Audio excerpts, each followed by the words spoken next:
Let's see here if I can get this down so everybody can see Mr. Charlie. Yay, Charlie! Wave to the people out there. Yay! Yay! We're on the air. Microphone. Okay, there you go. Okay, Charlie, you have your microphone. Sorry I didn't have it ready for you, but so what are we doing today, Charlie? Looking at the markets, everything's kind of up. All the trusts are up, and like I said in my video yesterday, I made a video that I'm thinking of putting everything into the wealth generator. I'm not going to call it what it is, which is not. Okay, but what do you think of that? Should we get you a wealth generator also, Charlie? Huh? Yeah, you're looking outside. It kind of rained a little bit. It's the morning right now. He just had his breakfast. And guess what he did, Mr. Charlie? Mr. Charlie, what were you doing last night after I went to sleep? He starts walking around the house. Look at Charlie. You start walking around the house, and what did you do? You started eating the dirt from the plant. You went in the pot and started munching all night long on that, eating dirt. Why do you do that, Charlie? I feed him good. I mean, he eats good, but then he sneaks off to grab a pot of to go into my plants and start. No wonder I see little stuff of dirt. I go, maybe the wind or maybe a little mouse got in the house or something. Mr. Charlie, huh? Yeah. Okay. You were hungry. That's okay. But I feed you well, Charlie. I mean, I give you everything. I give you a good breakfast. We just had a good breakfast. And then you come over here and try to eat my breakfast. What am I going to do with this little guy? Okay, Mr. Charlie will be about 12 years old in May. He came into my life he's been with me about a year and a half. It's going to be about 2 years. I've known him about 2.5 years. And it's just a wonderful little blessing. So I'm thinking of what, I thought about it, and I think I'm going to do it. I'm going to have to go slow, maybe like 10,000 at a time. It's just that I don't want to have too many policies. There's different things you can do. You can load up the policy 10,000 every month until you reach a certain amount, but that has to be done up front. It can always be changed. That's a good thing about these things is that they can always be changed, and there's different riders and things like that. It gets complicated, but usually your agent is going to know. Important thing is for you to have, if you're going to try one out, okay, it's important for you to have an agent that does that has been trained with the IBC, Infinite Banking Concept, it's called, okay? And there's a list of these people that have been trained in it, because that's the way that Nelson Nash figured out how to make this work effectively for people. And this is what yes, okay, well, we'll be done soon.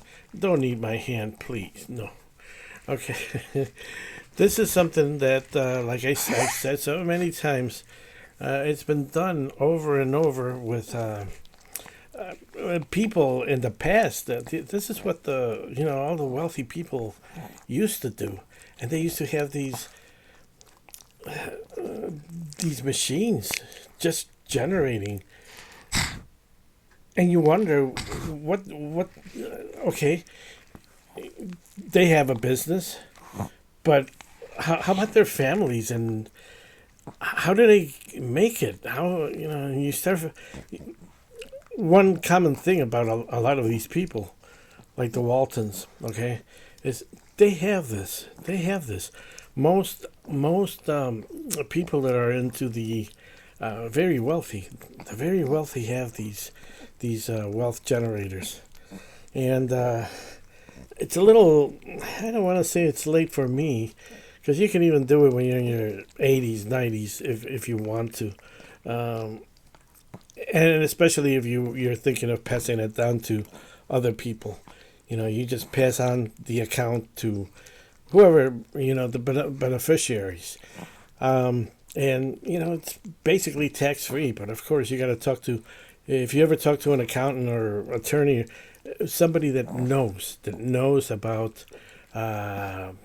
these vehicles, these wealth generators, because there's a lot of accountants out there that don't know, and there's a lot of people that sell insurance that don't know. A lot of people in the industry don't. People that work in these places don't know themselves. So I think that's what I'm gonna do, and I'm gonna get on this salesman. But, yeah, okay, I'm going to put you down, baby. Okay, thank you for coming on the air. Say bye-bye to everyone. Bye-bye, bye-bye. Okay, I won't drop you today. See, he's got that collapsed trachea. And, oops, did I press what I shouldn't have pressed? No, I didn't. He's got the collapsed trachea. And I can only hold him in a certain way, or else, he starts kind of choking a little bit. But it's gotten better. I've been giving him a lot of little supplements. I'm gonna make videos pretty soon. A lot of these supplements that I have back here, some are just wonderful. Everything, all the markets are doing okay, and how I'm going to do this, it's going to be, I don't want to do it all at once. I just want to do a little bit, because I don't want to lose the chance of the altcoins taking off, rocketing up. Also, I don't know if I told you yesterday or in that video, you can also, once you put it in your wealth generator, you can withdraw that money and put it back into the market if you want. So you have the potential to earn a huge amount over here, while it's starting to generate. It's the compounding. It keeps going. Do you understand what I'm saying? Is how wonderful this shit is. It's not shit. I mean, it's wonderful. It's just like we're so trained to get up in the morning, go to work, put the money in the bank, eat, go to sleep, repeat the next week, right? We're so trained that way. Our schools train us to think that way. And we have to break out of that. We have to break out of our school systems, the way we're doing things. It's robotic. We can't think outside the box because we're so trained to think one way. And when you get older, it's hard for you to think any other way. So, our systems are totally screwed up, guys. Even though, people maybe said, and Trump is doing a good job, and Elon Musk too. Although he's kind of close with the CIA and NASA, and you all probably know how I feel about NASA. It should be defunded. Out of all we've never been in the moon. We've never been in outer space. There's no such thing as outer space. Everything is a big, big freaking lie. But we digest that. we digest these ideas. And Elon Musk is probably, he knows that we can't get out there because his rockets probably hit something at right around 75,000 feet. We cannot go past it, okay? Look at all the videos and just look at all the videos of NASA. And then start thinking all this stuff was a bunch of lies. When I was little, I used to go to the library and look at these books about galaxies and planets and all. It's all artistry, all artistry. There is no space. It's just like a fog out there. They call it the barrier. Past that barrier, it's just like time ends and there's nothing there. There's nothing. It's a nothingness. There's nothing. There's nothing. There's no vacuum. There's nothing. It's just a barrier. But anyways, okay, that's another thing. We're trained to think one way. We've done it to ourselves, basically. I'm sure the demons and the angels are behind it too, but to a certain extent. But a lot of this stuff we do to ourselves. We give ourselves, quote unquote, education. Okay, a couple of hundred years later, that all started in England in the 1600s with, putting people in schools. But we've always been trained by knowledgeable people throughout life, throughout history. I'm not saying that is bad.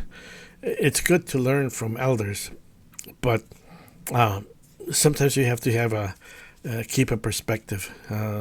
Don't get too involved with their version of history because we're men, and we're destined to fail, and fail we do, and we're not that full of light, so we're not that full of darkness. We're halfway. That's why you see shadows and everything. It's not bright here. It's half and half. That kitchen over there, it's dark. There's a light on. I don't know why. Probably a ghost or something. Anyways, okay, that's what I wanted to talk about today, guys. Have a good day.